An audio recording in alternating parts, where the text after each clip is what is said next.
বোনটাকে আমার 3 ভাই মিলে রেপ করছে।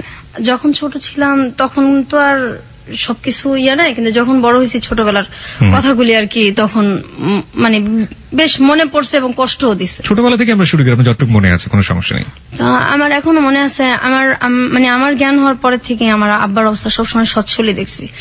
সচ্ছল মানে কি? সচ্ছল মানে আমাদের টাকা পয়সার কখনো কোনো অভাব ছিল না, নিজেদের বাড়িও ছিল, এখনো আছে, মানে দারিদ্রতা দেখি নাই কখনো।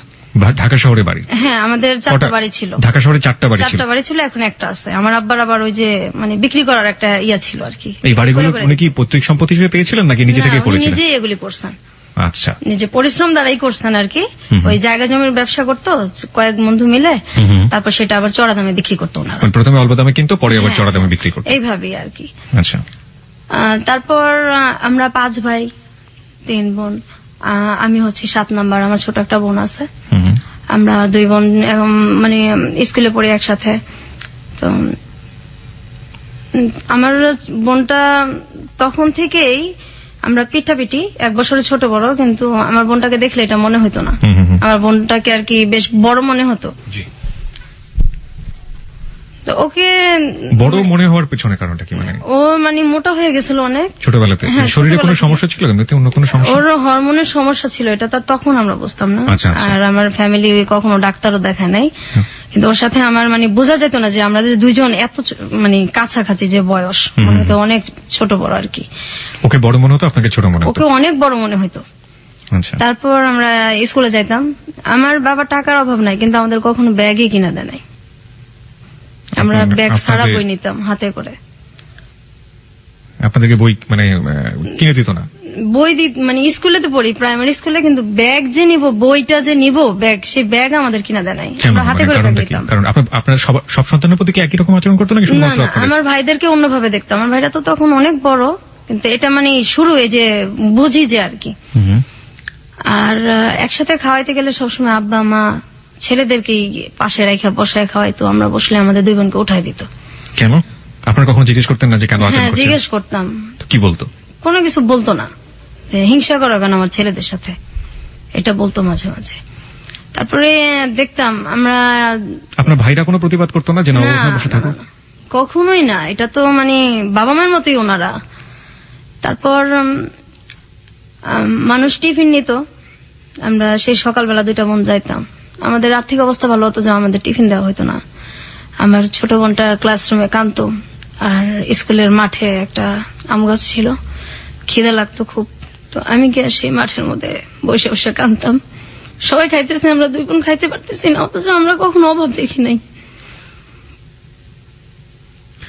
তো আপনারা কি কখনো প্রতিবাদ করতেন না? কারণ ওই সময়টা তো আসলে এতটা ইমোশনাল। আপনারা যখন বলছেন যে খুবই ছোটবেলায়, তো বাসায় এসে অনেক ঝগড়াঝাটি করতেন না যে কেন টিফিন দাও না বা কি অবস্থা? আমরা তো ভয় পেতাম, আমরা বলতে পারতাম না। ভয় পেতেন কেন? আমাদেরকে ভয় পেতাম। হ্যাঁ, ছোটবেলা থেকে আমরা খুব টর্চারে বড় হয়েছি, তো তখন তো আমরা অনেক ছোট। আমার বোনটাকে যেখানে ভর্তি করার কথা আপনার 1-এ, কি তখন তো বেবি ছিল, প্রাইমারি স্কুল ছিল, সেখানে ওরে ভর্তি করা হয়েছে 2-তে, বড় দেখে। কিন্তু ও যে পারবে কিনা এটা কখনো দেখে নাই।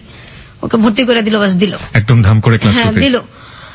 তারপর আমরা একসাথে যাইতাম আসতাম। এই যে বৃষ্টি হইতো, তবু আমাদের কোনো ব্যাগ ছিল না। আমরা 2 বোন ফ্রকের নিচে করে বই আনতাম, আমাদের বই ভিজা যাইতো।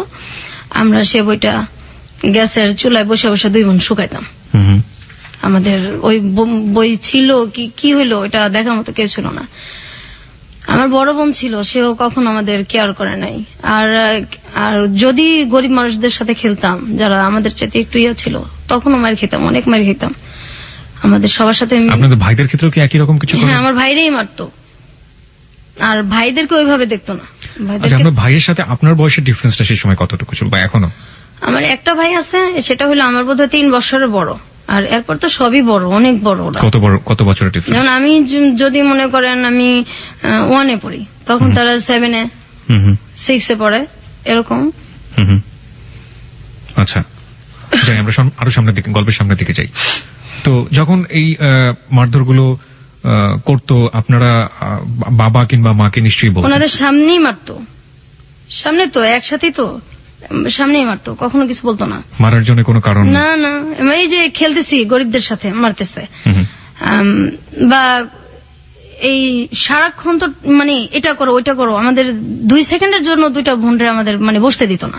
সারাক্ষণ এটা করো, আর সুযোগ পেলেই আমার ঘাট টিপে দাও, পা টিপে দাও, হাত টিপে দাও, এগুলি চলতো। ভাই বলতো যে আমার ভাই ঘাট টিপে বলতো, দাও? হ্যাঁ। আচ্ছা, এটা কি স্পেসিফিকলি কোনো ভাই বলতো নাকি সবাই এরকম? বিশেষ করে ওই একজনই বলতো আর কি বেশি, তারপর সবাই ভাবেই ডাকতো আর কি। এটা একটা উসিলা ছিল, আর একজন সারাক্ষণই এটা করতো। তারপর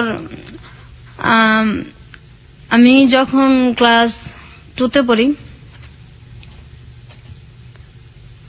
আমি খেলতে যাইতাম, কিন্তু আমার বোনটা যাইতো না। ওর উপরটা যে তখন মানে কি গেছে, ও তো আমার চাইতে একটু ছোট। আমি 3-তে উঠছি, 2-তে না, 3-তে উঠছি।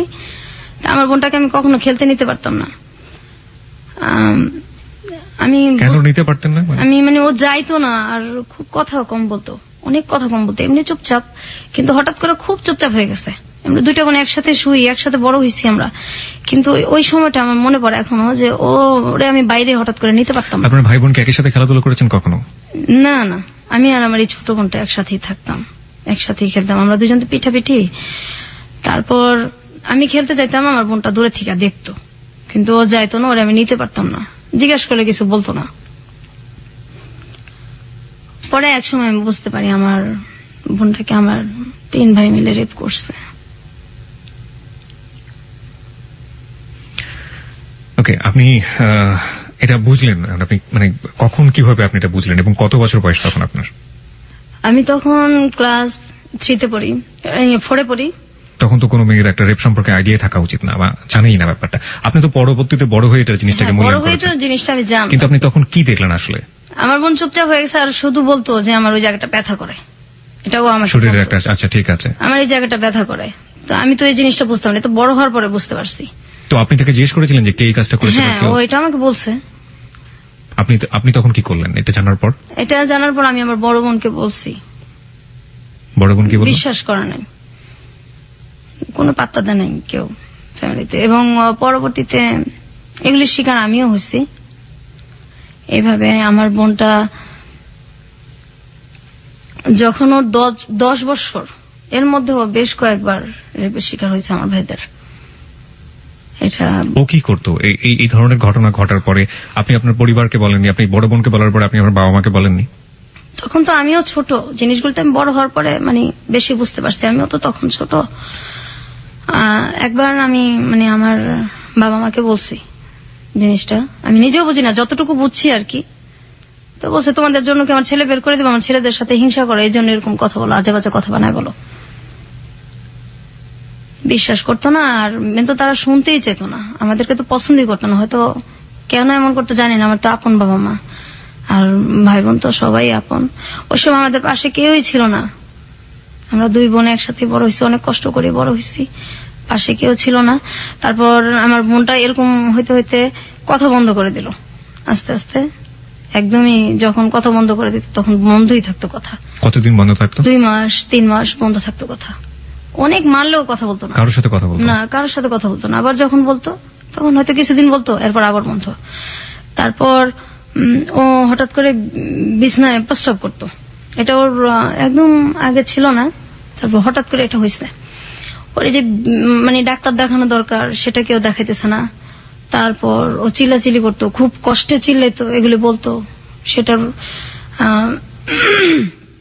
ওকে সাপোর্ট দেওয়ার মতো তো কেউ ছিল না, আর আমিও ছোট। তারপর ওই যে ভিজা কাঁথা এগুলির ওইভাবে উল্টায় রাখতো, আবার ওইটার মধ্যে এসে শুইতো। এত শীত। আপনার মা কি করতেন? আমার মা কখনো আমাদের কেয়ার করে নাই। আমরা যদি কষ্ট পাই বলতাম, আমার মা একটাই কথা, আমার ছেলেদের সাথে হিংসা করো, তোমাদেরকে কি ভালোবাসি না, ভালোবাসা কি বড় করতেছি না, এরা কি ভালোবাসা আপনাদের 2 নজরে দেখতেছেন, আমাদেরকে এত কষ্ট দেন, আমরা কোথায় যাবো, আমাদের তো কেউ নাই, আপনি আমার ভাইদেরকে একভাবে দেখেন, আমাদের 2টা বোনকে একভাবে দেখেন। কিন্তু আমার বড় বোনকে ওনারা এইভাবে বড় করে নাই, আমার বড় বোনকে ওনারা অনেক ভালোবাসা বড় করছে। আমাদের 2 বোনের বেলায় এরকম হয়েছে। তারপর আমার বোনটা যখন ক্লাস 5-এ পড়ে, 5-এ পড়ার পরে একদমই বিছানায়, প্যারালাইজ না, কিন্তু বিছানার মধ্যে গোসলও করতে পারে না, হাঁটতেও পারে না, নিজে হাতে খাইতেও পারে না, এখনো ওকে আমার বড় ভাবি খাওয়ায় দেয়, গোসল করায় দেয়। আর তখন আমার বড় ভাবিটা তখন এরকম ছিল না, পরে আস্তে আস্তে মানে আমার মায়ের চাইতে বেশি ভালোবাসে। আমরা মেন ট্রিটমেন্টে যায়নি যে সময়টা এরকম হলো? না, আপনার পরিবার ট্রিটমেন্টে যায়নি? না, কখনোই না। কোনো ধরনের ট্রিটমেন্ট করে না, কখনোই করে নাই। তো ও তো অসুস্থ হয়ে পড়লো 93 সালে। This track was downloaded from FusionBD.com. 93 সালে একদমই বিছানায় পড়ে গেল। তখন ওর বয়স কত? তখন ওর মনে হয় কত হবে, 93 ও ক্লাস 5 পড়ায়। আচ্ছা, বয়সটা ওটাই কি ওর শেষ পড়া ছিল? পরের পড়াশোনা করতে না, হয়? এরপর তো একদম বিছনায়। আচ্ছা, একদম নিজে খাইতে পারে না, নিজে গোসল করতে পারে না, বিছানা থেকে ওরে ধইরা উঠাইতে হয়। কিন্তু ওর ভিতরে তো এই কষ্টগুলির কারণে ও আর কি এরকম হয়ে গেছে। তার মধ্যে ওর প্রচন্ড মোটা হয়ে গেছে। তো একবার ডাক্তার দেখানো হয়েছে, ডাক্তার বলছে ওর কোন মানে ওর শরীরে হরমোন অনেক বেশি। আর যেটা হলো যে ওর খুব মাথা ব্যথা করতো। ওর যখন মানে কান্নাকাটি করতো তখন আমার বাবা মার কাছে আসতো না, কিন্তু আমাদের পাশের পাশের সব মানুষ চলে আসতো। এত রাত্রে এইভাবে কে কাঁদে, পাশের পাশের অনেক লোকজন চলে আসতো, কিন্তু আমার বাবা মা পাশের রুমে থাকতো, ওনারা কোনোদিন আসতো না, আইসা কখনো পাশে বসতো না। কোনো সময়ই আমাদেরকে মানে অসুখ হইলে আমার বাবা মা কখনোই কাছে আসেনি, কিন্তু আমার ভাইদের যদি অসুখ হইতো তারা পাশে যাইতো, ফল নিয়ে বসে বসে খাওয়াইতো। তারপর আমার বোনটা যখন একদম পড়ে যায় অসুস্থ অবস্থায়, তখন আমার এই ভাবি ওরে এই শুরু করে টানা আর কি। আমার ভাবিটা এমন দিন গেছে যে আমার মানে দুধ জাল দিচ্ছে, ছেলেদেরকে খাওয়াইতো, আমার মা বাবা খাইতো, কিন্তু আমাদের দুই বোনকে কখনোই দিত না। এই দুধ যে মানে খাওয়াটা, আমাদের বাসায় সবসময় দুধ রাখতো, আমার ভাবি আমাদেরকে খাওয়াই মেন। আমরা ভাবির কাছ থেকে এটা শিখি। আর মায়ের ভালোবাসাটা আমার বড় ভাবিই দিছে আমাদেরকে। পরবর্তীতে আমার সেজো ভাবি আসছে, উনিও এখন আমাদের আদর করে। কিন্তু আমার বোনটা এখন অসুস্থ। আমার বাবা আমার বোনটার কখনোই চিকিৎসার কথা বলে খুব রাগারাগি করে। একবার কিভাবে যেন অনেক ঝগড়ার পর আমার বোনটাকে ডাক্তার দেখানো হয়েছে। তো ওই যে ডাক্তার উনি বললো যে হরমোন বেশি, এটা ট্রিটমেন্ট আমি করব। আর ওর সিটি স্ক্যান করা হয়েছে, ওর মাথায় কোনো সমস্যা নাই। ওর মেন হলো তোমার মানসিক ডাক্তার দেখাতে হবে। এটা দেখাইলে তারপর ধীরে ধীরে যদি ঠিক হয়, এর মধ্যে এছাড়া ওর কোনো আর ইয়া নাই। তো চিকিৎসাটা মনে হয় 2-3 বছর চলছে। তারপর আমার এক ভাই বলছে না, ওকে পাগল নাকি, ওর মানসিক ডাক্তার দেখানো লাগবে। তারপর এই কথা বলার পর ওর চিকিৎসা বন্ধ হয়ে গেছে। আমার আব্বা ওকে আর কোনোদিন ডাক্তার দেখা নাই।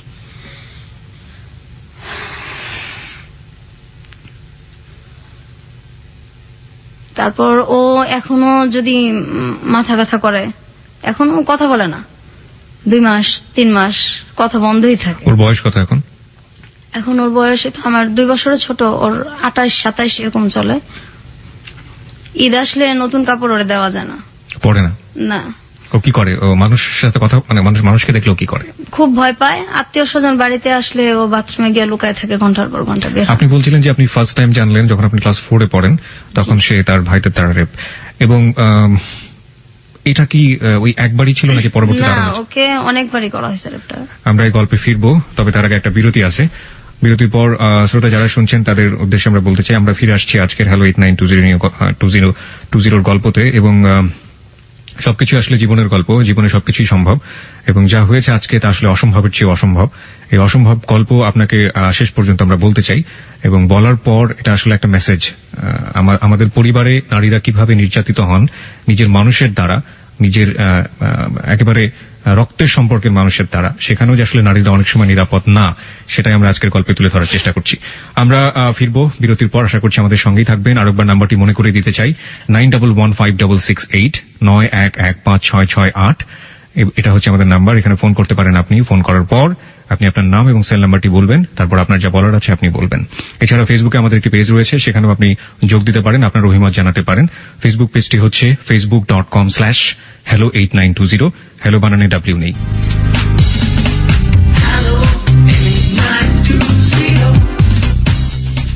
সংবাদের আগে আমরা ছোট করে আবারও ফিরেছি এবং একটু পরেই সংবাদ রয়েছে।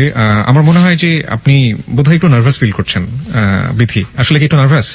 শরীরটাও আপনার তেমন একটা ভালো না, আপনি বোধহয় একটু নার্ভাস ফিল করছেন। নার্ভাস ফিল করার আসলে কিছু নেই। আমরা মনে করি সবচাইতে জীবনে ঘটে যাওয়া ঘটনাগুলো, আপনি আজকে বয়স যদি আমি ভুল করে না থাকি, যেহেতু আপনার বোনের চেয়ে 2 বছরের বড়, 30-এর কাছাকাছি আপনার বয়স। 30 বছর ধরে আপনি যে কষ্টটা বয়ে চলেছেন এবং সেই কষ্টগুলো আজকে আপনি আমাদের এবিসি লাখো শ্রোতার কাছে ভাগাভাগি করতে এসেছেন, নিশ্চয়ই আপনার একটি উদ্দেশ্য আছে, সেটা আমরা অনুষ্ঠানের শেষের দিকে জানবো। এবং এই যে এত কষ্ট করে বুকের মধ্যে লালন করে চলেছেন, এবং এমন কষ্ট যেটা আসলে কার কাছে কি আপনি আপিল করবেন, কার বিরুদ্ধে আপনি আপিল করবেন? আপনার অনুভূতিগুলো কি ঠিক এরকম না যে ভাইয়েদের কাছ থেকে? আপনি আপনার বোনের কথা বলছিলেন, আপনার নিজের ক্ষেত্রেও কি এরকম ঘটেছে? অবশ্যই। একই বয়সে আপনার ক্ষেত্রে এরকম ঘটেছে? হ্যাঁ, আমার একই বয়স হয়েছে, আবার আমার পরেও হয়েছে, কিন্তু পরে ওর হয় নাই আর কি। তো আমি যখন 2তে পড়ি, তখন আমার ভাই একটা আমাকে ডাক দিয়ে বলতেছে যে এই ঘরে আসো, ওই এক গ্লাস পানি দিয়ে যাও। ছোটবেলা থেকেই খুব ভয় পেতাম। কোন ভাই আপনার? এটা আমার সেজো ভাই। একজনই? একজন আর কি। ডাক দিতেছে, আমি গেছি পানি নিতে। তারপর এটা তো আসলে তখন বুঝি নাই, বড় হয়ে বুঝতে পারছি। তখন ক্লাস 2তে পড়েন? 2তে পড়ি। তারপর আমি পানি দিতে যাওয়ার পর আমার ভাই আর কি দরজা আটকায় দেয়, জানলা আটকায় দেয়, আমার মুখ চাপা ধরে, এবং তার ধারে আমি রেপ হই আর কি। তো এটা আমি বাসায় জানাইছি, ওই সেম কথাই। কোনো ব্যবস্থা নেওয়া হতো না বাবা মার কাছ থেকে? এটা ছেলেদেরকে জিজ্ঞাসা করা হতো না, ওটা আমাদেরই ধমকানো হতো। আপনার ভাইয়ের বয়স তখন কত ছিল? আমার ভাইটা একদম যদি কমও হয় 7-8 তো পড়ে। আচ্ছা, 7-6। মানসিকভাবে অসুস্থ ছিল কি আপনার? না, কখনোই না, ওরকম কোনো সিমটমই তাদের নাই। এমনি পাড়ার লোকজন, আপনারা যে পাড়ায় বসবাস করতেন, তারা আপনার ভাইদেরকে কিভাবে চিনতো, মানে কেমন মানুষ হিসেবে চিনতো? আসলে আমাদেরকে তো বাহিরে কম যাইতে দিত, খেলতেও কম দিত। আপনাদের দুই বোনকেই? হ্যাঁ, খেলতেও কম দিত, বাইরে যাইতে দিত কম। তারপর আমি যখন এরকম হয়েছি, হওয়ার পরে আমি কিছুদিন স্কুল যেতে পারি নাই। তো আমি খুব কান্নাকাটি করতেছি, মানে আমি কি বলবো, কাকে বলবো? তা আমি বাসাতে বলছি, এই কথা শুনছি, স্কুল যাইতে পারি নাই। এই যে যাই নাই, এর জন্য অনেক মারধর করা হয়েছে আমার। আমি স্কুল কেন যাই নাই? আমাদের যদি একটু খারাপ লাগতো, আমরা স্কুল বন্ধ দিতে পারতাম না। তারপর আমার বোন যদি পড়তে না চাইতো, যে একদিন খারাপ লাগতেছে, পড়তে পারতেছে না, ওরে মানে ফ্ল্যাটের ওই মাথা থেকে একদম এই মাথা পর্যন্ত আমাদের মানে পড়ার ঘরটা চুলের টাইনা তারপর হেঁচড়ে নিয়ে আসা হয়েছে। কে করতো এটা? এটা আমার মেজো ভাই করতো, এটা আমাদের স্যারের সামনেই করতো। আচ্ছা, আমরা গল্পের বাকিগুলো শুনতে চাই সংবাদের পর। রাত 12টার সংবাদের পর আমরা আসলে এই গল্পের শাখা প্রশাখা সবগুলোই জানার চেষ্টা করবো। আশা করছি আমাদের সঙ্গেই থাকবেন, সংবাদ পর্যন্ত অপেক্ষা করুন, তারপরে গল্পের মূল জায়গাগুলোতে আমরা যাব। হ্যালো 8920, আপনি শুনছেন এবিসি রেডিও FM 89.2। আশা করছি সাথেই থাকবেন।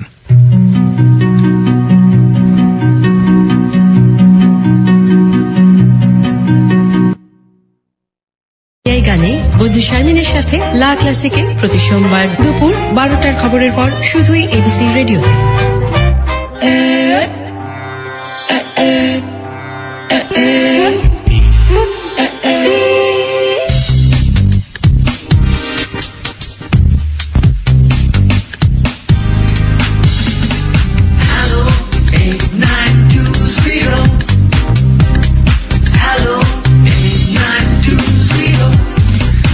আরো একবার স্বাগত হ্যালো 8920-তে। সংবাদের পর আমরা ফিরে এসেছি আমাদের অতিথি নিয়ে। আজকে আমাদের সঙ্গে আছেন বিথি, তার ছদ্মনাম বলবো আমরা আসলে গল্পের প্রয়োজনে ব্যবহার করছি, তিনি তার নিজের নামটাকে গোপন করেছেন।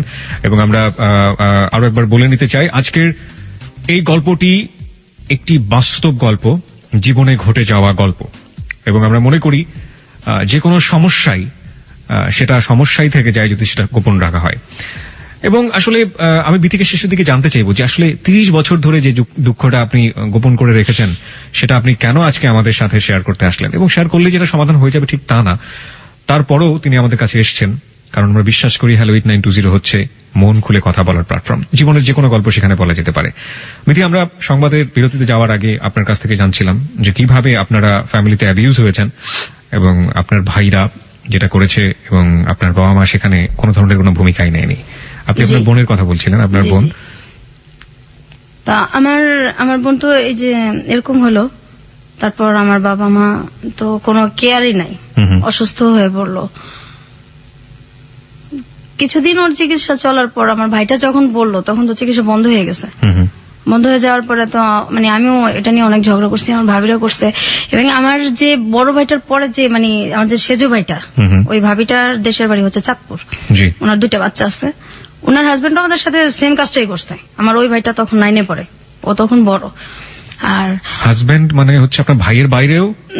না না, আমার মানে বড় ভাইয়ের পরে যে ভাইটা বিয়ে করছে আর কি, একটা গ্যাপ মাঝখানে ভাই, জি। তারপরে যে ভাইটা বিয়ে করছে ওই ভাবিটা ভালো।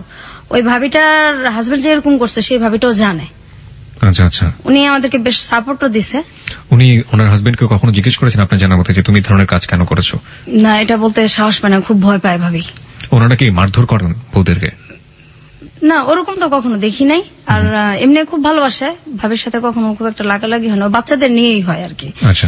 মাঝে মাঝে ওর নিজের বাচ্চার সাথে 2টা ছেলে যে আছে, ওই আমাদের সাথে যেরকম মানে টর্চারটা করতো, হাসি খুশি থাকাটা বোধহয় দেখতেই পারে না। কি ধরনের টর্চার করতো? গায়ে হাত তো তুলতো, এছাড়া কি ধরনের টর্চার করতো? তো আমার ধরেন আমি ওই যে স্কুলে যাব ছোটবেলা, আমি আমার বোনের ইয়েটা আগে শেষ করি। জি। আমার বোনটা তো অসুস্থ হয়ে গেল, তারপর চিকিৎসা বন্ধ, ওর মাথা ব্যথার জন্য আশেপাশে মানুষ চলে আসতো, বাবা মা তো কখনোই আসতোই না। আর আমার ভাইরা ওর চিকিৎসা বন্ধ, যে ও কি পাগল নাকি, ওর তুমি মানসিক ডাক্তার দেখাবা। আর মোটা হয়ে গেছে, ডাক্তার বলছে হরমোনের ট্রিটমেন্ট করলে এটা ঠিক হয়ে যাবে, না হয় এটা ওর অনেক সমস্যা হবে। আমার বাবা বলছে এগুলি কোনো কিছু নাই, মোটার জন্যই সমস্যা সব। এবং আমার ভাইরাও এটাই কথা। আর আমাদের সংসারটা তাই হয় যা আমার ভাইরা বলে আর কি। আমাদের কোনো ভ্যালু নাই, আমরা 2 বোন কোনো ব্যাপারে কোনো মন্তব্য দিতে পারি না। আর আমাদের যেভাবে চালাবে ওইভাবেই। আমার বাবা টাকা নাই, কিন্তু আমার 2 বোনের যে কাপড় চোপড় গায়ের এটা কখনো মানে দিত না, কাপড়েও আমাদের খুব কষ্ট দিত। আর আমাদের কোথাও যে চিড়াখানা বা বাচ্চাদের যে ঘোরার যে জায়গাগুলি, ঈদ আসতো বা এমনিতে আমাদের কোথাও কেউ নিয়ে যায় নাই কোনোদিন, আমার আব্বাও না। আমরা এগুলি ছোটবেলা দেখি নাই চোখে, কখনোই না, ঢাকা থেকে এগুলি আমরা কখনোই দেখি নাই। তারপর কাপড় চোপড় যদি কোথাও যাইতে হতো, আমার এখনো মনে আছে, আমরা একটা জায়গায় যাব, তো আমাদের কোনো কাপড় নেই, আমাদের পাশের বাসার একটা মেয়ের কাছে গিয়ে আমার জামা চায় নিয়ে আসতে হয়েছে। অথচ আমার আব্বার কিন্তু টাকা আছে, কিন্তু কাপড় চোপড় এত কষ্ট দিত যে মানুষের কাছে গিয়ে আমাদের টাকা চায়, কাপড় চায় নিয়ে আসতে হইতো। অসুখ হলে ডাক্তারও দেখাইতো না। আমাদের ছোটবেলা টাইফয়েড হয়েছে, পরে ডেঙ্গু জ্বরও হয়েছে, আমার ডাক্তার আমার আব্বা দেখেন, আমার গলার চেন বিক্রি করে আমার চিকিৎসা করা লাগছে। আমার ছোট বোনেরও সেম অবস্থায়, ওর মাঝে মাঝে পা ফুলে যায়, একদম পা ফুলে, গাল টাল ফুলে যায়, খুব কান্নাকাটি করে। আমার আব্বার কোনো খারাপই লাগে না। আর আমার আব্বার কিন্তু একটু বাইরের মহিলাদের প্রতিও আছে, দুর্বলতা আছে, আসা যাওয়াও আছে। আমরা যখন খুব ছোট, আমার মা আর আব্বা দুজনেই কিন্তু মানে মরিদ হয়েছিল। আমাদের বাসায় গান হইতো, পীরের মরিদ গান বাজনা হইতো, আমরা এটা পছন্দ করতাম না। তখন খুব আমার মা মানে কোনো কিছু নিয়ে যদি রিয়াক্ট করতাম, খুব গালাগালি করতো, আব্বাও সেম, আর ভাইরা তো আছেই। আমাদের বাসায় অনেক লোকজন আসা যাওয়া করতো, এটা আমরা কখনোই পছন্দ করতাম না।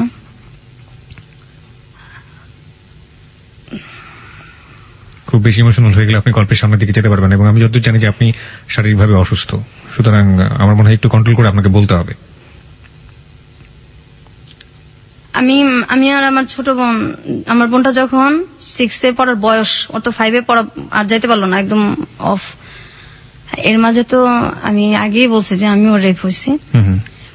তারপর আমি যখন, আমার বোনটা অসুস্থ শুয়ে আছে, আমার মাকে আর কি একটা ছেলে ধর্মের মা ডাকে, তো উনি আমাদের বাসায় আসে অনেক রাত্রে। আমাদের বাড়িটা ছিল অর্ধেক দোতলা অর্ধেক একতলা। আমি আর আমার বোনটা যে রুমে শুইতাম, তার পাশে আমার আব্বা আম্মার রুম ছিল, তারপরে ছিল বাথরুমটা। তো ওই লোকটা রাত্রে মানে আসে আমাদের বাসায়, আসার পরে আমার আব্বা আর মা আমার ভাইদের সাথে ওরা শুইতে না দিয়ে, আমাদের কিন্তু জায়গা আছে, ড্রয়িং রুমও আছে, আমাদের রুমে পাঠাই দিছে আমাদের সাথে শোয়ার জন্য। তো আমি উঠে গিয়া বলছি যে আমাদের এত জায়গা আছে, উনি আমাদের সাথে কেন শুবে? তখন বলছে ওইখানে শুলে সমস্যা কি, তোমার ভাই না? ভাই বলে কিছু না, ভাই শব্দ তো ঘৃণা করি ছোটবেলা থেকেই, ভাই নামটাই ঘৃণা করি আমরা, ভাই আবার কি, ভাই বলে কিছু নাই।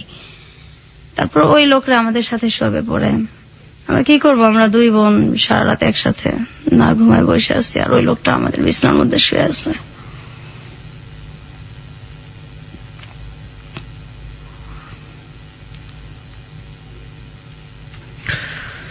ওকে, আমরা আর একটু সামনের দিকে যাই। তারপর আমি কিবরিয়া ভাই যখন মানে ঘুমায় থাকতাম, আমরা দুই বোন মানে এখনো দিনের বেলা ঘুমাই না, কখনো দিনে ঘুমাই না। ওই পায়ের শব্দ মনে হয় যে এখনো কানে বাজে। যখন ঘুমায় থাকতাম আমার ভাইরা ঘুমন্ত অবস্থায় এসে গায়ে হাত দিত। আমার ওই ভাইটা তখন 9-10 পড়ে, আমি তখন ক্লাস 6 কি 5 পড়ি। ঘুমন্ত অবস্থায় এসে গায়ে হাত দিত, চিল্লাচিল্লি করতাম, কান্নাকাটি করতাম। পাশে আমার মা আছে, আমার আব্বাও আছে, মনে হয় যে শুনেই নাই, কিছুই শুনে নাই। ভয়ে কখনো শুইতামই না, মানে রাতটা। আর মাঝখানে আমাদের যে দরজাটা ছিল এটা মানে আটকানো যেত না, এটা আমার আব্বা কখনো ঠিক করে দিত না। তাহলে হয়তো আমরা ওই বয়সটা একটু সেফ থাকতে পারতাম আর কি। কখনো ঠিক করে দিত না, কিন্তু ছেলেদের যদি কোনো সমস্যা হতো সেটা সাথে সাথে ঠিক হয়ে যেত। এটা এখনো হয়, ছেলেদের সব সমস্যার সমাধান সাথে সাথেই করা লাগবে। আমাদের কোনো সমস্যার মানে কোনো সমস্যাই নেই তাদের কাছে।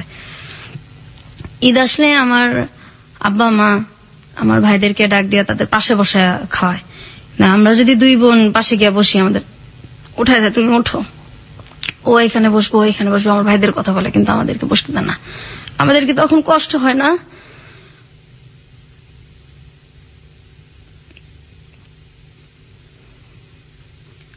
আমি সবসময় বলতাম যে আমরা কি মানে আপনাদের সন্তান না?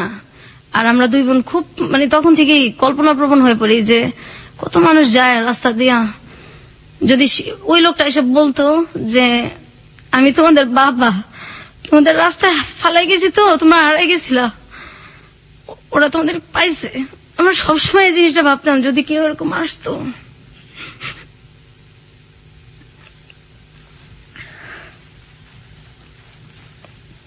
আমি যখন ক্লাস 5 পড়ি, আমি স্কুল থেকে আসলাম, আমার তখন রেজাল্ট বের হয়েছে।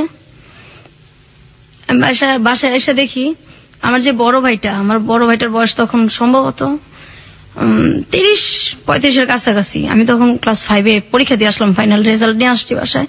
আমি এসে দেখি একটা আমার বড় ভাইয়ের মতো কি তার চেয়ে একটু বড় এরকম একটা লোকের সঙ্গে বিয়ে ঠিকঠাক আমার বিয়ে দিয়ে দিবে।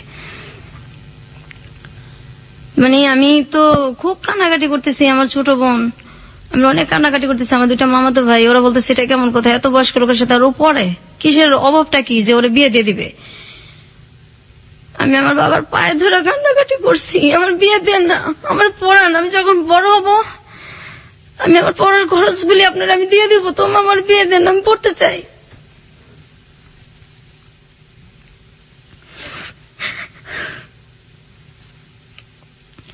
আমার ছোট বোনরা বলতো আমার তো চিকিৎসা করেন না, ওরে পড়ান, ওরে দেখেন। আমার ভাবিরাও বলতো, আমার বড় ভাবিটাও বলতো। আমার আব্বা মা কারো কথা শুনতো না। তারপর ওই বিয়েটা আমার মামাতো ভাই, আমি, আমার ছোট বোন, আমরা মিলা এটারে মানে ওই লোকটাকে বাড়ি থেকে তাড়াই আর কি, অনেক অপমান করে যতটুকু ওই বয়সে কুলাইছে। আর এই জন্য আমার যে ভাইটা বেশি টর্চার আমাদেরকে করছে, ওই ভাইটা আমাদেরকে অনেক মারছে ওদিন রাত্রে। আমরা আমি স্কুলেও 4-5 দিন যাইতে পারি নাই, আমার এত জ্বর আসছে। কেন আমি এটা কেন করলাম? বিয়ে দিলে দিবে, আমি এটা বলার কে?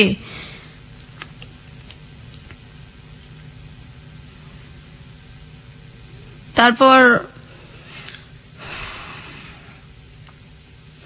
আমার ছোট বোনটার জন্য খুব খারাপ লাগতো, ওর কাপড় চোপড় তো কখনো পড়তে চেত না, আর তখন থেকে আত্মহত্যার খুব চেষ্টা করতো। আমি গাছ লাগানোর খুব শখ ছিল আমার, ওই এন্ডিল গ্রাম থেকে নিয়ে আসছি, ধান খেতে দেয়, সেটাও মুখে নিছি, মরে যাবো। এই আপনার বোন আত্মহত্যার চেষ্টা করেছে, এটা আপনি কিভাবে জানলেন?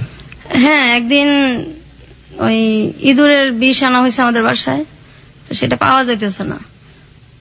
তারপর ওর ড্রয়ারে গিয়ে আমরা ওইটা দেখছি, আর পরে দেখছি যে ও বিছনার মধ্যে একদম কেমন করতেছে, মানে খাওয়ার ও বেশ একটা চেষ্টাই করছে, খাইতে পারে না, ওইটা আমরা ফালাই দিছি। আরেকদিন ফ্যানের সাথে চেষ্টা করতেছে, দরজা আটকায় ওনা টোনা বাইন্ধে ফেলছে। তারপর দরজা জোরে আমার বড় ভাবি, ভাস্তি সবাই মিলে আর কি ভাঙ্গা হয়েছে। তারপর আত্মহত্যা করতে পারে না সেদিন, এখন ওই চেষ্টাটার মধ্যে আছে। ও কি এখন পুরোপুরি মানসিক রোগী?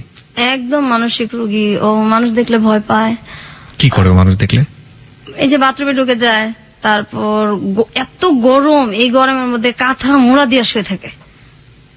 এখনো গরমের মধ্যে কাঁথা মোড়া দিয়ে শুয়ে থাকবে, কার সাথে কথা বলবে না। ঈদ আসলে তো জামা সে পরবেই না, নতুন কাপড় সে পরবে না। তারপর ঘরের যে একটা আসবাবপত্র চেঞ্জ, এটা সে সহ্য করতে পারে না। আর ভাইদের সামনে যায় কখনো? কিসের? আপনার ভাইদের সামনে কখনো যায় বা ভাইরাও সে এক বাড়িতেই তো, সামনে পরেই আর কি। কোনো মানে উদ্ভট আচরণ করে? কথা হয় না, খুব একটা কথা হয় না, আর তো সহ্য করতে পারে না। আর মানে রিয়েক্ট তো এখন আর হয় না, করে কি করবে, কোথায় যাবে? আমি জোরে নিয়ে আসবো, আমার যে ছেলেটার সাথে এখন বিয়ে হয়েছে ওটা তো আমি, আমার বোনকে তো আমি একসময় আনতেই পারবো, কিন্তু চিকিৎসা যে আমি করবো সেই অ্যাবিলিটিটা আমার এখন নাই। আপনার বাবার তো অনেক টাকা আছে, তারা সে এখন পর্যন্ত চেষ্টা করছেন না না, তারা treatment করার জন্য? করবেও না। আমার আব্বা বলছে আমি যে কদিন বাচ্চা আছি এভাবেই চলুক, আমার চিকিৎসা আমি করতে পারবো না। আমার একটা ভাই আছে, হয়তো সে মাস্তানি টাস্তানি একসময় করছে, আমরা ছোটবেলায় দেখছি। আমি যখন 6-এ পড়ি, 6-7-এ পড়ি, সে রাত বিরাত বাসায় আসতো 3টা 2:30টা। আমার আব্বা কোনোদিনও কিছু বলতো না। তো ওই দরজাটা গেটটা আমার খুলতে হইতো বেশিরভাগই। বাসায় যদি পুলিশও আসতো আমারই খোলা লাগতো, না খুললেও সমস্যা আছে, না খুললেও থাপড়াইতো দুইটা। তো ওরে এই যে জেলখানায় যাইতো বা থানায় যাইতো, এক রাতে আমার ছেলেটা মারবো, ব্যথা পাইবো, 40,000 টাকা দিত রাত্রে, 50,000 টাকা দিতে এক রাতের জন্য থানায়, আমার ছেলেটা যাতে না মারে। তো ছেলের জন্য এত কষ্ট লাগতেছে, একদিন থানায় থাকবে, মেয়েদের জন্য কষ্ট লাগে না। তারপর আবার ছোট নিয়ে আসতো লাখ লাখ টাকা দিয়া, অথচ আমার বোনটার চিকিৎসা হয়ে যায় এই টাকা দিয়া। করবে না? কষ্ট লাগে না, মায়া লাগে না? কি করবে?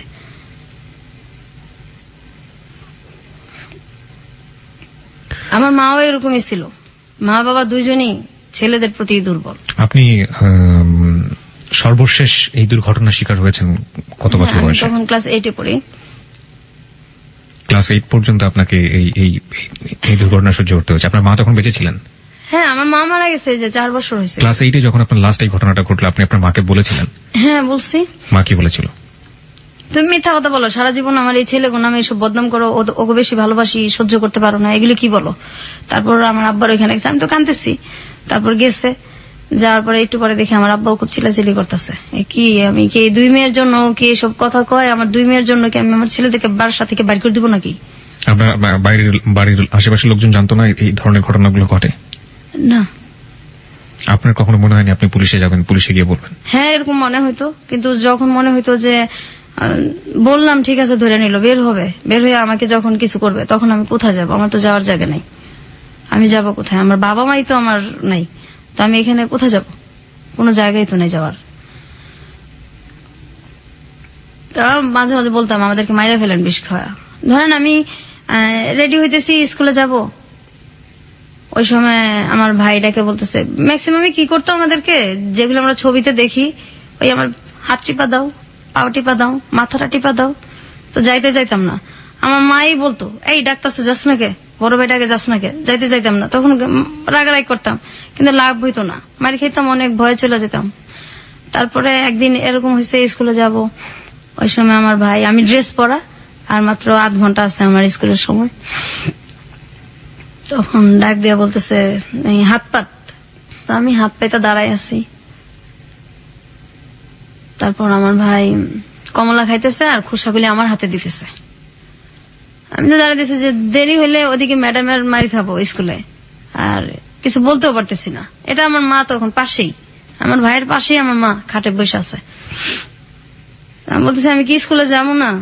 আমার হাতের মধ্যে আপনি কমলার খোসা রাখতেছেন, আমি স্কুলে যাবো, আমার স্কুলের সময় যাইতেছে গা। ঠাস ঠাস করে আমার গালের মধ্যে জ্বর দিচ্ছে। এই বড় ভাইয়ের উপরে কথা কস, তোর দাঁড়ায় থাকতে বলছি, তুই দাঁড়ায় থাকবি, এত কথা কস কি লিগা? তখন ম্যাডাম কি করবো না করবো। তারপর সেদিন রাত্রে আমার মা মাজারে গেছে, আমার বড় ভাবি তাদের রুমে শুইতো দোতলায়, আর নিচে আমরা শুইতাম। ওদিন আমার ভাইটা আমাকে ঘুমন্ত অবস্থায় ধর্ষণ করে আর কি, রেপ করে। তো এটা পরের দিন জানানো হয়েছে, ওই একই অবস্থা, কোনো রিয়াকশন নাই। কোথায় যাব? আমাদের তো কোনো যাওয়ার জায়গা নাই, সহ্য করেই থাকতে হয়েছে, বাঁচতে হয়েছে। আপনার বোনের ক্ষেত্রে এই ধরনের ঘটনা, আপনার ক্ষেত্রে সর্বশেষ ঘটেছে ক্লাস 8 অবস্থায়, আপনার বোনের ক্ষেত্রেও কি এই? না, আমার বোন যখন ওই যে 5-4 পর্যন্ত, তারপর তো একদম বিছনায় পড়ে গেল। এরপর আমরা একটু বড় হইলাম, একসাথে থাকি। আমার বড় ভাবিটাও তখন একটু ইয়ে হয়েছে। আমরা আবার এরকম হয়েছে যে আমরা তো নিচতলা আর দোতলা এরকম ছিল, স্কুল থেকে আসছি কাপড় চেঞ্জ করব, তো কাপড় চেঞ্জ করতেছি, হঠাৎ দেখি যে ঘরের পিছনে কে দাঁড়ায় আছে। তো প্রথম ভাবছি হয়তো মানুষ, কিন্তু আমাদের তো এটা তো পুরো বাউন্ডারি দেওয়া, অন্য মানুষ আসবে কোথেকে। তো হঠাৎ করে তার মানুষ ঘরের পিছনে তাকায় না, পরে খেয়াল করে দেখি হ্যাঁ আমার ভাই। এরকম অবস্থা তো কাপড় চেঞ্জ করাটাও সমস্যা হয়ে গেছে। আইসা স্কুল থেকে সব জানলা আটকায়, দরজা আটকায়, তারপর কাপড় চেঞ্জ করতে হইতো, অথবা বাথরুমে গিয়ে চেঞ্জ করে হইতো। আর ভয়ে তো দিনে কখনোই শুইতাম না, দিনে শুইলেও সমস্যা আছে। এই ধরেন বৃষ্টি হইতেছে অনেক একদিন, তখন আমি ক্লাস 7 পড়ি, তো বৃষ্টিতে ভিজে আসছি, আইসা খুব ক্লান্ত, ভয়ে কখনো শুই না। ওদিন কিভাবে জানি একটু মানে ঘুমায় গেছি, হঠাৎ করে ঘুমের মধ্যে দেখি যে আমার ভাই মানে সবসময় ঘুমের মধ্যে গায়ে হাত দিত আমাদের। তো হঠাৎ করে আমার ভাই গায়ে হাত দিছে, আমি তো মানে ঘুমের মধ্যে চিল্লাইতেছি, সহ্য কত করব, কোথায় যাব, চিল্লাচিল্লি করতেছি। আমার মা দৌড়াইয়া রান্না করতে আসছে, কি হয়েছে বললাম, দেখেন এইভাবে বাচ্চা যায়, এগুলি কি আমাদের মাইরা ফেলেন, না হয় আমাদেরকে কিছু একটা করেন, এইভাবে কিভাবে থাকবো। আমার আম্মা যে তরকারি নাড়ানাড়ি করে খুঁড়স, ওইটা নিয়ে আসছে আমাকে মারার জন্য। আমার ভাইটিকে তো কিচ্ছু বলেই নাই, উল্টা আমাকে আসছে মারতে।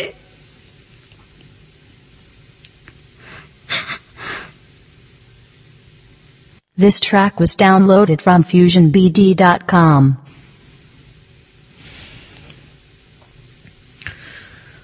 আচ্ছা, আপনার পড়াশোনা কতদূর পর্যন্ত হয়েছে? আমি ইন্টার্ন পরীক্ষা দিচ্ছি, এক সাবজেক্ট খারাপ করছি, পড়ার দেওয়া হয় নাই। আমি এ পর্যন্ত তো গেল, তারপর 9-এ উঠলাম। 9-এ ওঠার পরে আমার ওই সময় থেকে আমার আব্বা পড়ার খুব কষ্ট দিত, বই দিত না, বই দিলে খাতা দিত না। তারপর অনেকদিন ঘুরাইতো, ম্যাডাম স্যারদেরও মার খেতাম, হইতো না। আর স্যার আমি যখন ক্লাস 6-এ উঠছি তখন পর্যন্ত আমার স্যার, এরপর আর আমাদের স্যার রাখে নাই। যখন আমি 8-এ 9-এ উঠলে তো আর নিজে থেকে পড়া যায় না, অঙ্ক ইংলিশ এগুলি তো লাগেই। তো পড়া না পারলে মারি খেতাম, বাসায়ও মারি খেতাম, আর পড়া না পারলে স্যারদের কাছেও মারি খেতাম। তো যে আমার ক্লাসের যেসব মেয়েদের সাথে সম্পর্ক ছিল, ওদের ভাই ছিল, তো ভাই শব্দটাকেই ঘৃণা করি। যাদের ভাই ছিল ওদের বাসায় আমি কখনো যাইতাম না, আর যাদের দেখতাম ওর বাবা মা বেশি আদর করে ওইখানেও যাইতাম না, কখনোই যাইতাম না, ভালো লাগতো না যাইতে, সহ্য হইতো না। তারপর আমার তো স্যার নাই, আমি সবসময় মারি খেতাম। আমি ক্লাস 9-এ আমার অঙ্ক খারাপ হয়েছে, ওই মেয়েদের কাছ থেকে দেখে দেখে এইভাবে পরীক্ষা দিছি। অঙ্ক যখন খারাপ হয়েছে তখন আমি বাসায় আসছি, যে ম্যাডাম বলছে গার্জিয়ানদের সিগনেচার নিলে উঠাই দিবে, আমার অন্য সাবজেক্ট গুলি খুব ভালো, তা আমাকে উঠাবে না, গার্জিয়ান সিগনেচার না করলে ম্যাডামও তো উঠাই দিবে না দরখাস্ত। ম্যাডাম বলছে তুমি দরখাস্ত দাও, উঠাই দেবো। তো 5-6 দিন হয়ে গেছে, তারপর ম্যাডাম আমাকে বলতেছে যে সবাই ইয়ে হয়ে গেছে, ভর্তি হয়ে যেতেছে, তো তোমার তো সব মার্ক ভালো, শুধু এটার জন্য তুমি আনলো না তোমার গার্জিয়ানের সিগনেচার দিয়া দরখাস্তটা। পরে বলছি ম্যাডাম আমাকে তো আমার বাসা থেকে বলা হয়েছে যে আমাকে মানে ওঠাবে না, আমাকে এই ক্লাসে রাখবে। তখন ম্যাডাম বলছে কেন, তোমার সবগুলি ইয়া ভালো, আমি যেখানে ক্লাস টিচার হয়ে বলতেছি সেখানে তোমার গার্জিয়ান কি, তো দাও আমি সিগনেচার হয়ে তোমার গার্জিয়ান হয়ে আমি তোমাকে উঠাই দেবো। তারপর ম্যাডাম, আমি তো আর বুঝতে পারি না, আমি খুব খুশি হই আর কি, ম্যাডামের সিগনেচার দিয়া তারপর আমাকে উঠাই দেওয়া হয়। তো আমি পরের দিন এসে আমার আব্বাকে বলি আর কি যে আমার নতুন বইটি লাগবে, আমার উঠাই দিছে ম্যাডাম। এই কথাটা শোনার পর আমার যে বেটা বেশি টর্চার করছে আমাদের, ও এসে ঠাস ঠাস করে আমার গালের মধ্যে চড় দিছে, এত পণ্ডিত কেন, আমি উঠাবো না, ম্যাডাম তোরে বলবো কেন, আর ম্যাডাম বললে তুই উঠাবে কেন, তুই কস নাই আমার কথা। হ্যাঁ বলছি তো, আমি উঠবো না কেন, আমার তো সবগুলিতে রেজাল্ট ভালো।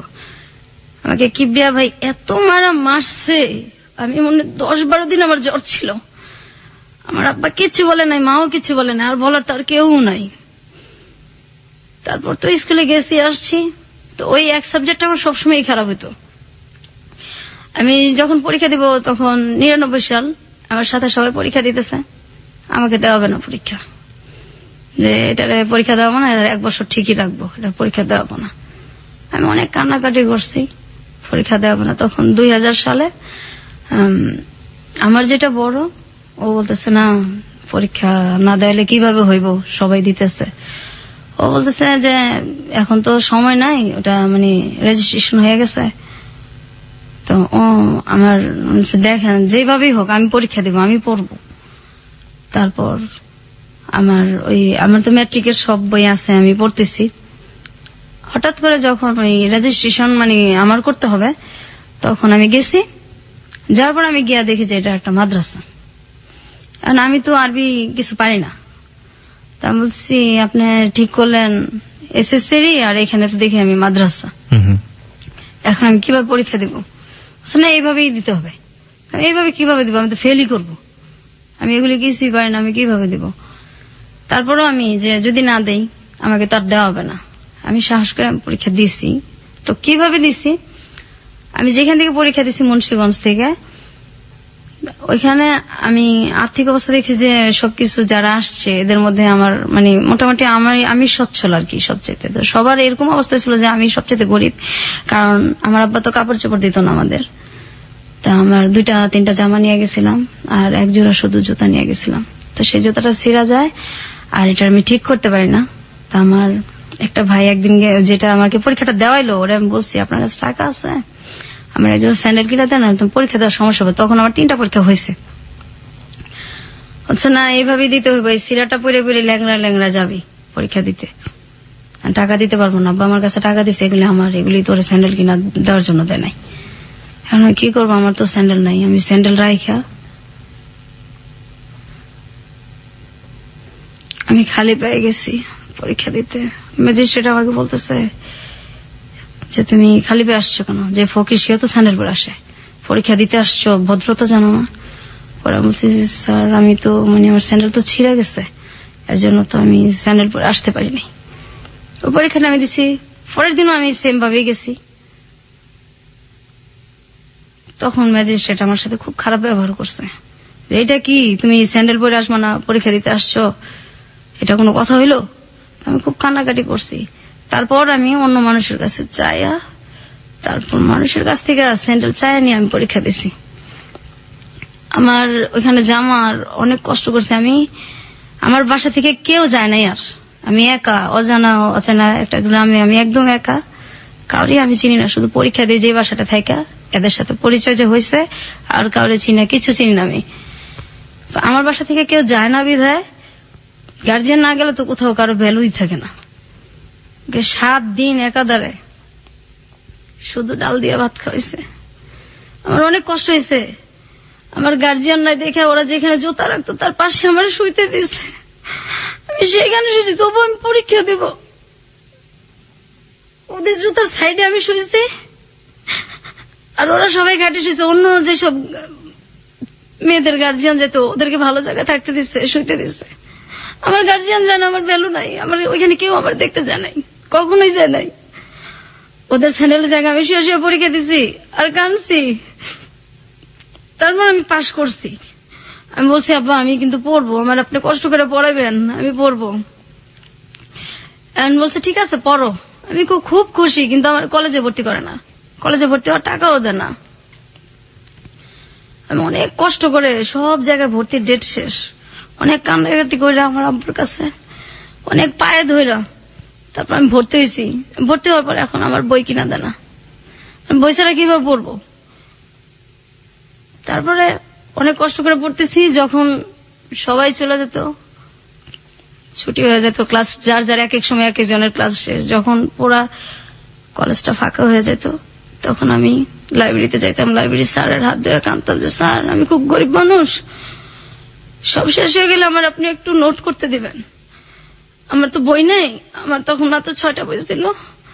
স্যার বাকি বইগুলো আমি প্রত্যেকদিন এসে নোট করে করে নিয়ে যাব, আমার আপনি একটু সময় দিবেন। স্যার বলছে ঠিক আছে তুমি নোট করে নিয়ে যাও।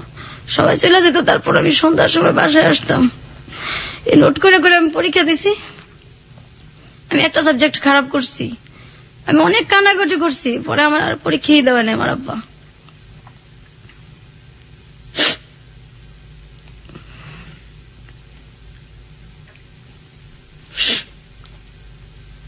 পৃথিবীতে সবচেয়ে মধুর সম্পর্কগুলো হচ্ছে প্রথমত রক্তের সম্পর্ক, কারণ বাবা, ভাই, মা, এই সম্পর্কগুলো আসলে এই সম্পর্কই, এই সম্পর্কের ক্ষেত্রে কোনো কিছু চিন্তা করে যায় না। কিন্তু আজকে যে ঘটনাটা আমরা শুনছি,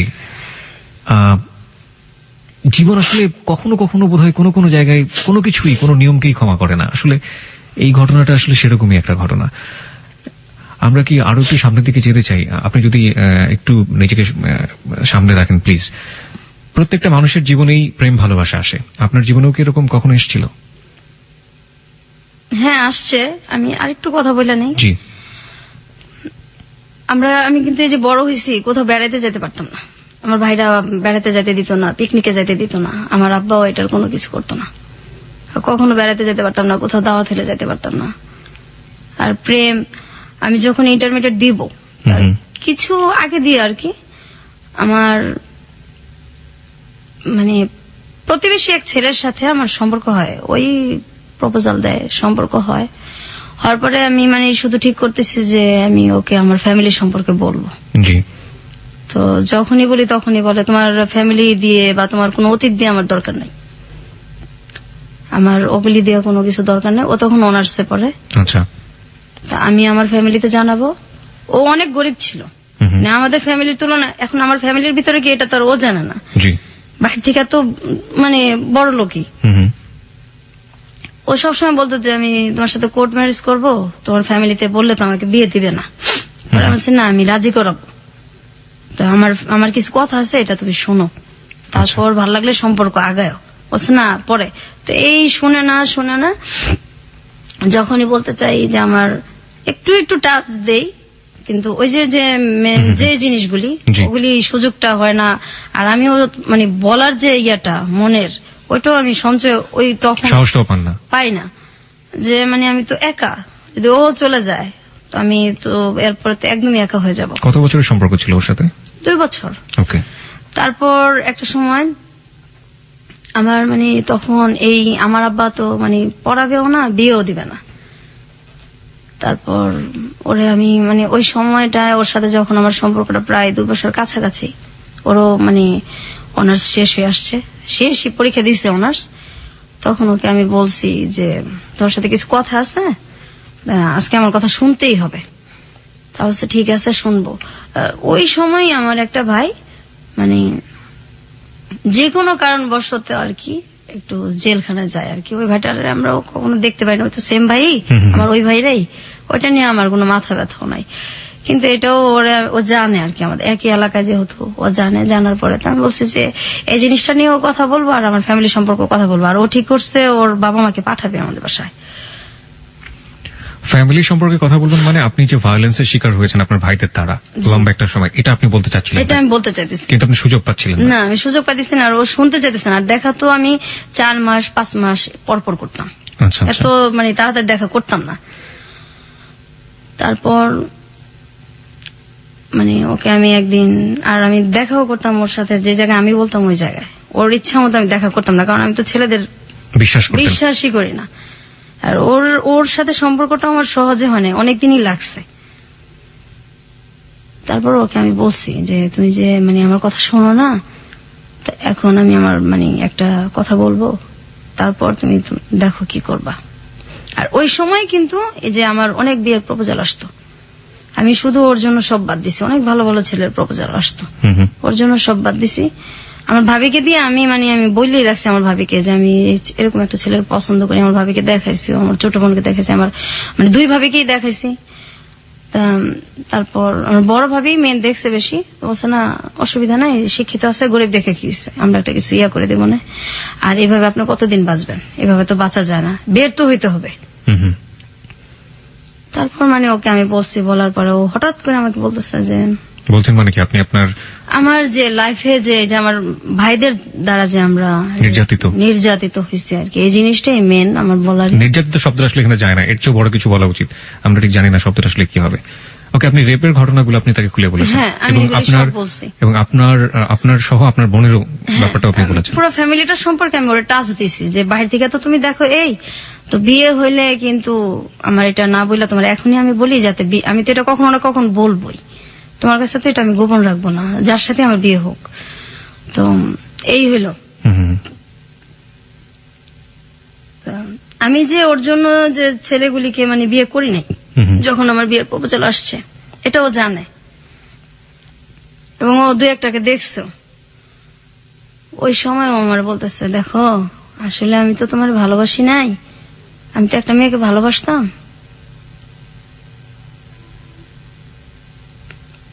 ওই মেয়েটাকে ভুলার জন্য আমি তোমার সাথে সম্পর্ক করছি। এই ঘটনাগুলো জানার পর জানার সাথে সাথে ও আমার এই কথাটা বলছে। আমার তো পায়ের নিচের মাটি তখন নাই। তারপর আমি অনেকটা অ্যাবনর্মালের মতো হয়ে গেছিলাম। 20 দিন 15 দিন পরপর মাথা আঁচড়াতাম, একদম একা হয়ে গেছি। কোথাও কেউ নিত না, বা মনটা ফ্রেশ করার জন্য কেউ নিত না। তারপর হঠাৎ করে আমার এখন যার সাথে বিয়ে হয়েছে আর কি, এর অনেক বছর পরেই, প্রায় 5-6 বছর পরে, 7-8 বছর পরে, আমি মানে এই যে আমি কষ্টটা করলাম, আমার আব্বা আমাকে আর পড়ায়ও না। আমি তো তখন ইন্টার এক সাবজেক্ট খারাপ করে আর দেওয়া হইলো না, আর ওর সাথে এটা হইলো। তারে প্রায় 1 বছরের মতো আমি একদম চুপচাপ। আমার মানে আমি কি করব, কোথায় যাব, মানে কষ্ট আর সহ্যই করতে পারতেছিলাম না। আবার ছেলেটা এরকম করছে আমার সাথে। ও কি পরে বিয়ে করে ফেলে সঙ্গে সঙ্গে? না, আর অনেক পরে করে। আর পরে যোগাযোগ করেনি আপনার সাথে? না, কখনোই না। এবং আপনার ভাইরা যে এই আপনি যখন খুলে বললেন যে আপনার ভাইরা আপনাকে এই ধরনের আচরণ করেছে আপনার জি। সঙ্গে, ওর এই ব্যাপার নিয়ে আর কোনো কথাই বলেনি? কোনো কিছু কোনো জিজ্ঞেস? কথাই বলে না। ও বলছে আমি আসলে একটা মেয়েকে ভালোবাসতাম, ওকে ভুলার জন্য আমি তোমার সাথে সম্পর্ক করছি। এর পরের ঘটনাগুলো আমরা জানবো শ্রোতা যারা শুনছেন। এবং আজকে বিথির বর আমাদের সাথে উপস্থিত আছেন। বিথির বরের কাছেও আমাদের কিছু প্রশ্ন আছে, আমরা সেই প্রশ্নগুলোর উত্তর তার কাছ থেকে খোঁজার চেষ্টা করবো। তবে তার আগে সংবাদের বিরতি আছে, সংবাদের পরপরই ফিরে আসছি। খুব ছোট্ট একটা বিরতি। আর একবার মনে করে দিচ্ছি, আপনি শুনছেন hello 8920 ABC radio FM 89.2 Kibria আপনার সঙ্গে আছে। আশা করছি সাথেই থাকবেন।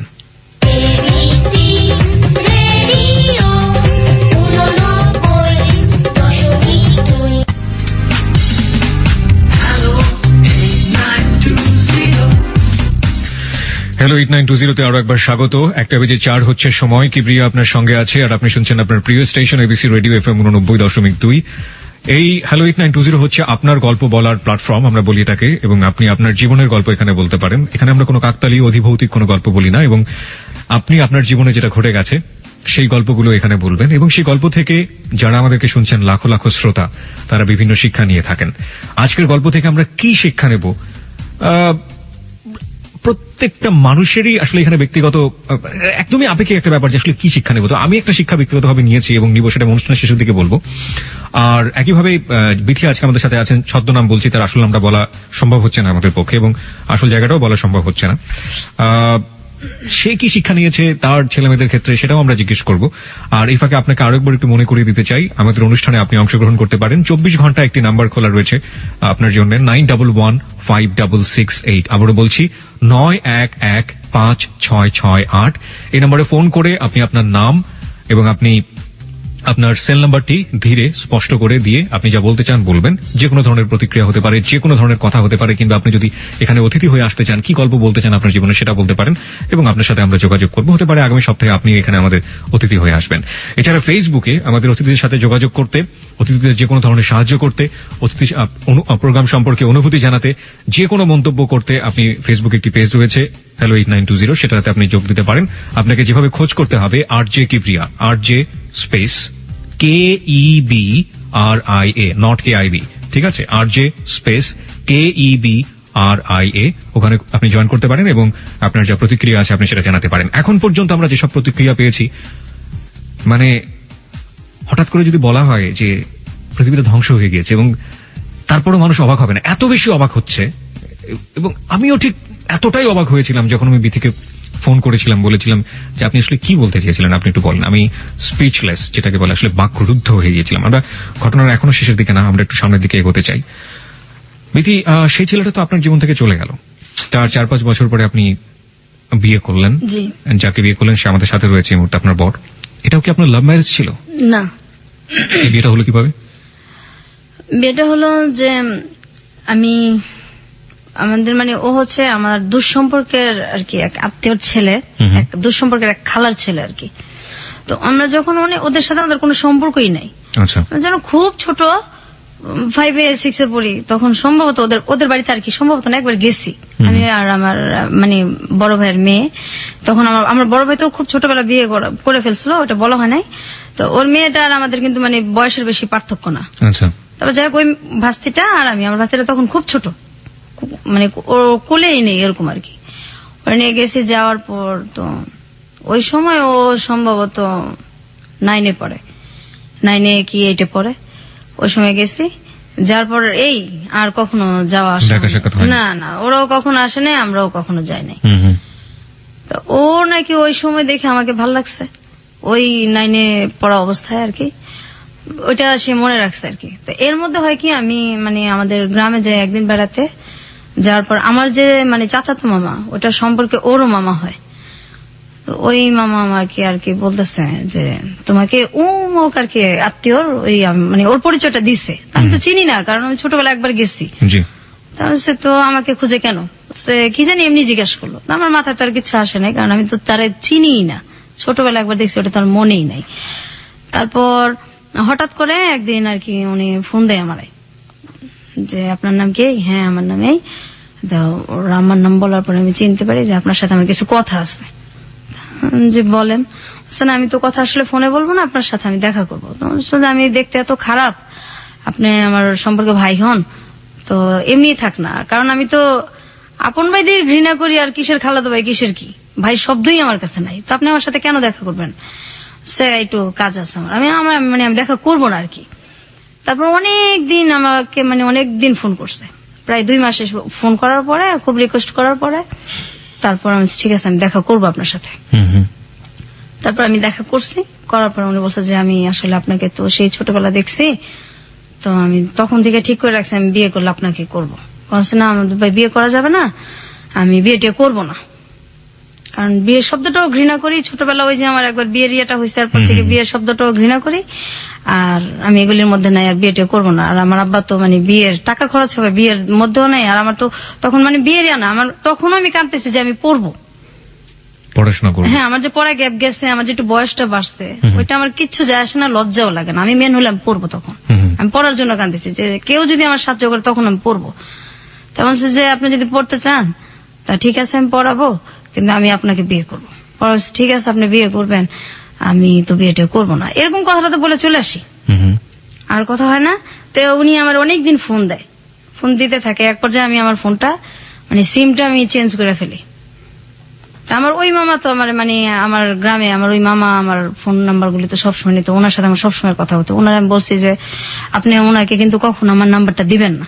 জি তখন আমার ওই মামা ওরে কি করে, আমার মামার আবার ও খুব ইয়ে করে বলে বোঝায়, তারপর ফোন নাম্বারটা দেয়। দেওয়ার পরে ও বলতেছে, খুব কান্নাকাটি করছে, আপনি ফোন চেঞ্জ মানে সিমটা চেঞ্জ করলেন, আমার তো আপনার সাথে কথা ছিল, আপনি এরকম করেন না।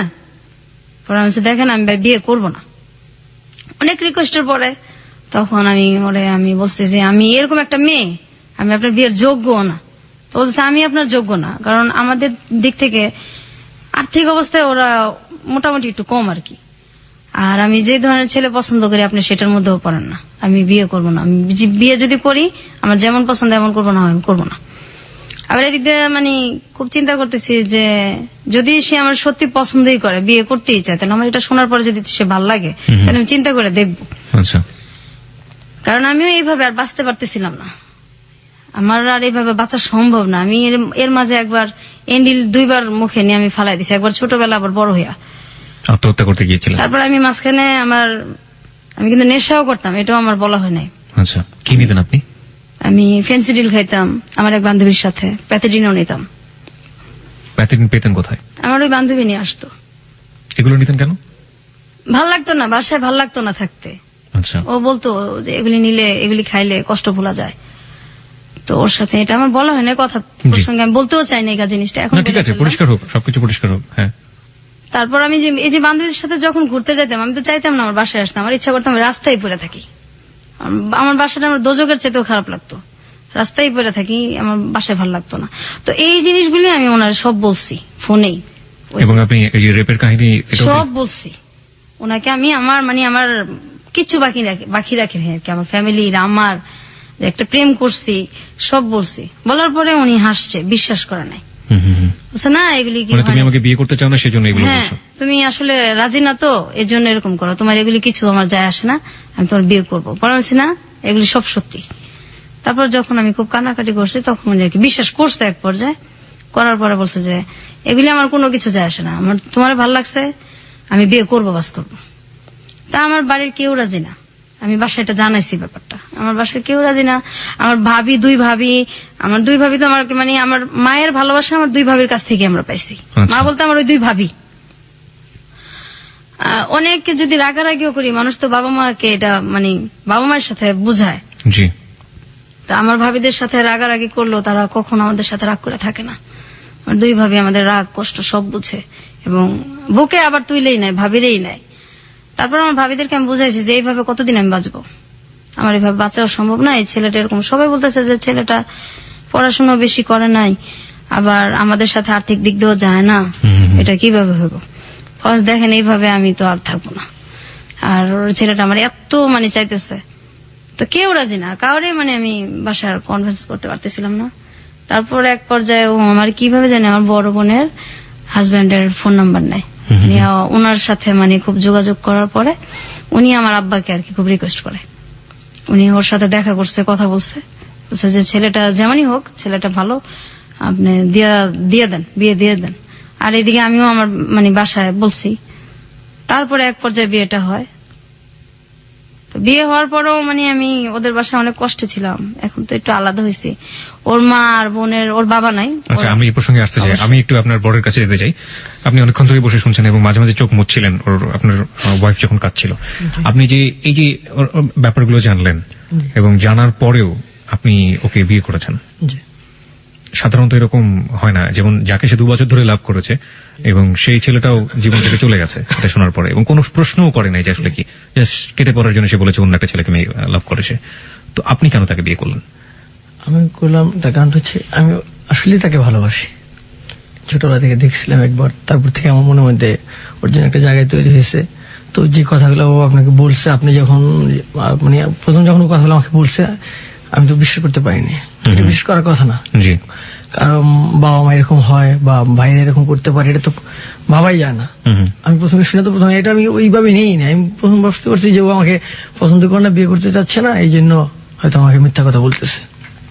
যখন এক পর্যায়ে খুব কান্নাকাটি করলো, সত্যি কথাগুলো মানে বুঝাইতে পারলো, তখন আমি তো মানে নিজেই হতভম্ব হয়ে গেছি, এটা কি করে হয়, আপন ভাই এগুলি। তো আমি পরে বললাম যে দেখো ভাই, ওইটা একটা অ্যাক্সিডেন্ট বা একটা দুঃস্বপ্ন মনে করতে পারো তুমি, ওইটা নিয়ে আমার কোনো মাথা ব্যথা নেই, কারণ এখানে তোমার কোনো দোষ ছিল না, তুমি পরিস্থিতি শিকার, ওইটা আমার কিছু আসে না, আমি তোমাকে ভালোবাসি, যে কোনো কিছু বিনিময়ে তোমাকে চাই। ভাইদের মুখোমুখি যখন আপনি হন, আপনার ফিলিংসটা কি হয়? সে তো আপনাকে বলে বোঝাতে পারবো না, যদি আল্লাহ তাআলা আমাকে ক্ষমতা দিত, এই বিচার মনে আমি নিজে হাতেই করতাম। আচ্ছা বিধি, আপনার কাছে একটু আসি। আপনি এখন আপনার সেই বাপের বাড়িতেই আছেন এবং আপনি নিচতলায় থাকেন সম্ভবত, রাইট? হ্যাঁ, এটা আমি এই যে কয়েক মাস আগে আসছি, আমি তো অসুস্থ। কেন আসছেন? আসছি আমি খুব অসুস্থ থাকি, আমার মানে ওই যে আমার শরীরের যে থাইরয়েড এটা সম্পূর্ণ শুকিয়ে গেছে, টেনশনে আমার ডায়াবেটিস হয়েছে, আবার হাই প্রেশার হয়েছে, এত অল্প বয়সে, সব টেনশনের কারণেই হয়েছে। তো মাঝে মাঝে এত অসুস্থ হয়ে পড়ি যে আমি মানে রান্না বান্নাও করতে পারি না, এরকম অবস্থা হয়।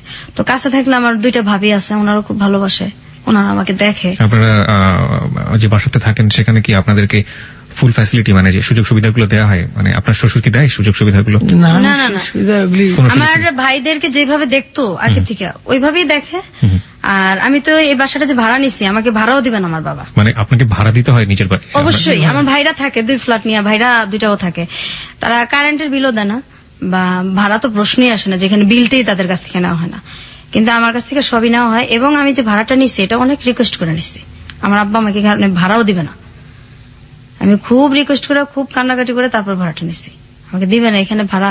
আর আমার ভাইরা তো বলছে অনেক আগে যে মানে আমি একদিন বলছিলাম যে ওদেরকে দিলে আমাদেরকে দিবেন না, এখন তো আমরা বড় হয়েছি, এত কষ্ট এখনো দেন, আপনিও তো একসময় মারা যাবেন। আমার ভাইরা বলছে যে এই চোখ 2টা উঠায় ফেলবো আর তাই না ছাদের মধ্যে রোদ্রে দিয়ে রাখবো, এই বাসার তুই কে, কোনো কথা বলতে পারবি না এই বাসায়, আর এই বাসার তোরে আর মানে আর আমার ছোট বোনটারে কিছু দেওয়া হবো না, কে তোরা কে এই বাসার, আমার আব্বার সামনেই বলছে। আরে আমার আব্বার সামনে এটা তো নতুন কিছু না, আগে থেকে তো এর চেয়ে তো অনেক কিছুই হয়েছে। আপনি এখন আগের চেয়ে অনেক স্বাবলম্বী বলতে পারি, কারণ আপনার হাজবেন্ড আছে যে সবকিছু জানে, আপনাকে লাভ করে, আপনার হাজবেন্ড রোজগার করে, তার রোজগারের পাশে আপনাদের সংসার চলে, সুতরাং আপনি আপনার বাবার উপর ডিপেন্ডেন্ট না। অবশ্যই। এখন যদি আপনাকে বলা হয় যে আপনি আইনের দ্বারস্থ হন এবং আইনের দ্বারস্থ হয়ে আপনার যে অধিকার সেটা আপনি আদায় করে নেন, আপনি সেটা করবেন? না, আমি করতে পারবো না, কারণ তাহলে আমার যে ভাইরা এই সমস্ত কাজগুলি করছে তারা মোটামুটি ভালো ফর্মে আছে, তো আমার হাজবেন্ডকে হয় মারে ফেলবে, না হয় আমাকে মারে ফেলবে, আমি থাকতে পারবো না, বাঁচতেও পারবো না। এবং আমি যে এখানে আসছি এটা যদি জানাজানি হয় তাহলে যে আমার কি হবে আমি চিন্তাই করতে পারি না। এই রিস্কটা আপনি কেন নিলেন? আপনি কেন এত বড় জানার পরেও আপনি কেন রেডিওতে এসে লাখ লাখ মানুষের সামনে আপনি আপনার জীবনের কাহিনী বললেন? আমি মেন আসছি আমার ছোট বোনটার জন্য, যে আসলে একসাথে বড় হয়েছি, ওর কথাগুলি রেজিস্টার না আনলে আমারটাও চলে আসে, এই কারণে হয়তো আমার গুলিও বলা হয়ে গেছে। আমার ছোট বোনটার জন্য আসছি, আমার ছোট বোনটার জন্য আমি অনেক জায়গায় গেছি, ওর চিকিৎসাটা হোক। ও যে মানুষ এটা তো ভুলেই গেছে, যে ও যে মানুষ, ওর যে বাঁচার অধিকার আছে, ও তো মানুষ। তো ওর জন্য মানে যদি কেউ ওর চিকিৎসার জন্য সাহায্য করে, বা ওর যে কষ্টটা, আমার যে কষ্টটা, এটা মানুষ জানুক। আর আপনি যেভাবে মানুষের ধৈর্য সহকারে যে কথাগুলি শুনেন, আমি তো আমার হাজবেন্ড ছাড়া কাউকে এগুলি বলতে পারি নাই, আর আমার ভাবিরা ছাড়া। তো আপনার কথা শুনে আমার খুব ভালো লাগছে, আমি চিন্তাও করি নাই যে আমি মানে কেন যাব, কি করব, আমার ভালো লাগছে, আমি চলে আসছি। কিন্তু যখন আমি জানিয়েছি যে আমি আসবো, তখন আমি চিন্তা করছি, আমি যে দিলাম আমি কথা বলতে পারবো, আর বলার পর আমার কি হবে, এই চিন্তাটা আমি পরে করছি। তো এখন আমি আমার মেন আমার বোনটার জন্য আসছি। আর আমার মানে মানুষ তো সবাই প্রেমের কথা বলে, যে পরিবারে যে কি মানুষ যে কি কষ্ট নিয়ে বাইচে আছি, আমরা এখনো বাঁচতেছি। আমি এখনো কিবরিয়া ভাই ঘুমাইতে পারি না, এত বড় হয়েছি। দিনের বেলা আমার হাজবেন্ডকে জিজ্ঞাসা করেন, আপনি কখনো ঘুমাই না, রাত্রেও আমি 4টা পর্যন্ত প্রত্যেকদিন সজাগ থাকি, 4টা 3:30। আমার মানে কোন শব্দ পড়লেই মনে হয় আমার ভাই বোধহয় আসলো, এই বোধহয় আমার গায়ে হাত দিল। আমি এখনো ঘুমাইতে পারি না, আমি এখনো ঘুমাই না। আমি ক্লাস 7 এর পরের থেকে আমি কোনোদিন দিনে ঘুমাই নাই, রাত্রেও আমি ঘুমাই না। রাত্রে আমার 2:30 3টা, আর আমার বোন তো ঘুমাই না। আমার বোন সারা রাত বসে থাকে, সারা রাত কান্নাকাটি করে। এই যে এত নামাজ চেষ্টা করি পড়তে, আল্লাহর কাছে এত কান্নাকাটি করি যে কত মানুষের বিচার হয়, এদেরও বিচার হয় না, আমার বোনটারও লাইফটা চেঞ্জ হয় না। আমি আমার বোনটার আমার কষ্টটা, সবাই প্রেমের কথাই বলে, আসলে যে বাবা মা যে কত নির্মম হয়, ভাইরা কত নির্মম হয়, আমি শুধু এইটাই বলার জন্য এখানে আসা। আর আমার বোনটা যে অসুস্থ, কেউ যদি সহযোগিতা করে আমার বোনটার জীবন হয়তো চেঞ্জ হইতেও পারে। আজকের এই গল্প শুনে আমাদের শ্রোতারা কি শিখবে সেটা একেবারেই তাদের ব্যক্তিগত ব্যাপার। তবে একটা প্রশ্ন আপনার কাছে আমার আছে, এবং সেই প্রশ্নের উত্তরটা আপনার কাছে আসলে আমার মনে হয় সেটা তাদের জন্য অনেকখানি সহজ হয়ে যাবে ব্যাপারটা, শেখার ব্যাপারটা।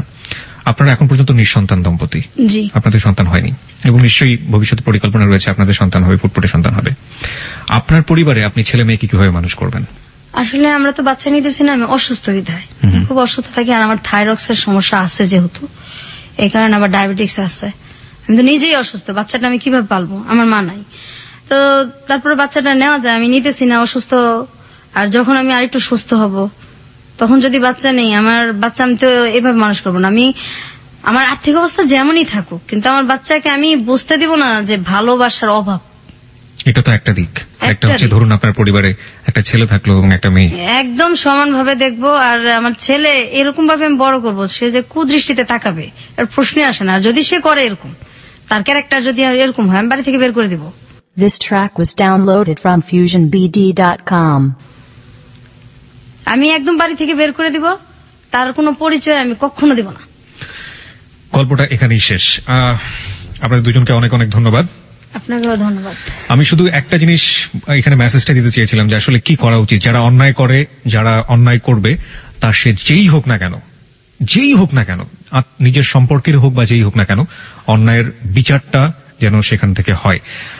আমার মনে হয় লাস্টে বিথি যে কথাটা বলেছে সেটাই আসলে হওয়া উচিত ছিল, এবং হলে হয়তো এই ধরনের ঘটনার জন্ম হতো না। বিথি তার পরিবার থেকে বাইরে এসে বিভিন্ন জনের সাথে মিশেছে, এবং যে কারণে সে আজকে স্বাভাবিকভাবে এখানে এসে গল্পগুলো বলতে পেরেছে। কিন্তু বিথির যে বোনটি এসে আমাদের এখানে গল্প বলতে পারেনি, সে হচ্ছে রিয়েল ভিক্টিমাইজ, আমরা যেটাকে বলি, যে এত বড় সাইকোলজিক্যাল পেশেন্ট হয়ে গিয়েছে, এবং যার সুস্থতার জন্য আসলে আমাদের যদি কিছু করার থাকে নিশ্চয়ই আমরা সেই চেষ্টাটা যেন করি, আমাদের শ্রোতাদেরকে বলবো।